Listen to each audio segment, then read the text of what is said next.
আপনার তারা জাতির পিতা হিসাবে তারা গণ্য করে, কিন্তু আসলে সত্যিকার অর্থে সে জাতির পিতা না, সে আমাদের বাংলাদেশের জন্য সে একজন বিশ্বাসঘাতক।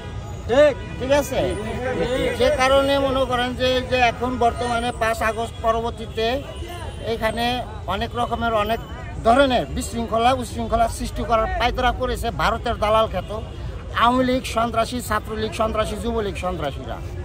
তো সেক্ষেত্রে আমরা আমাদের আইন শৃঙ্খলা বাহিনীর পরিস্থিতি রক্ষার্থে আমরা এখানে আসছি, আমরা ওনাদের সহযোগিতার স্বার্থে। ঠিক আছে, এই হলো আমাদের আসার মেন উদ্দেশ্য।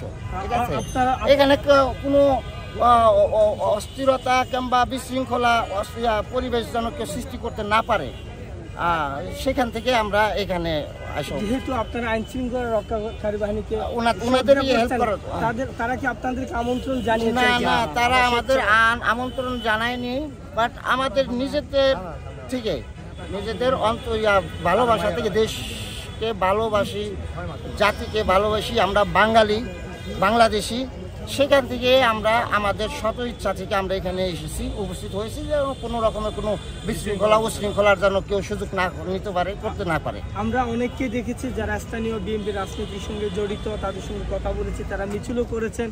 আপনারা কোনো রাজনৈতিকভাবে জড়িত আছেন কিনা বা রাজনৈতিক কর্মী কিনা? জি জি, অবশ্যই আমরা রাজনৈতিক কর্মী, যে কারণে আমাদের আশা আর কি। পরিচয় দেবেন, বলবেন কোন দলের বা কোন অঙ্গ? হচ্ছে আপনার, আমি 17 নম্বর ওয়ার্ড আহ্বায়ক স্বেচ্ছাসেবক দল, মোহাম্মদ বাবলু, কলাবাগান থানা, ঢাকা মহানগর দক্ষিণ। ঠিক আছে, তো সেক্ষেত্রে আমরা ওইখান থেকে ওই দায়িত্ব থেকে এখানে আসা। আগামীকাল নিয়ে আপনার কোনো আপনাদের কোনো বিশেষ পরিকল্পনা বা প্রস্তুতি আছে কিনা? না, আমাদের বিশেষ কোনো পরিকল্পনা, বিশেষ কোনো দিক নির্দেশনা আমাদের নাই। আমাদের জাস্ট একটাই বিষয়, সেটা হচ্ছে যে আইন শৃঙ্খলা পরিস্থিতি রক্ষার্থে আইন শৃঙ্খলা বাহিনীদের আমরা আমাদের নিজেদের থেকে সামর্থ্য থেকে যতটুকু পারি সহযোগিতা করব, এখানে কেউ যেন কোনো রকমের বিশৃঙ্খলা উশৃঙ্খলার সৃষ্টি না করতে পারে। ধন্যবাদ।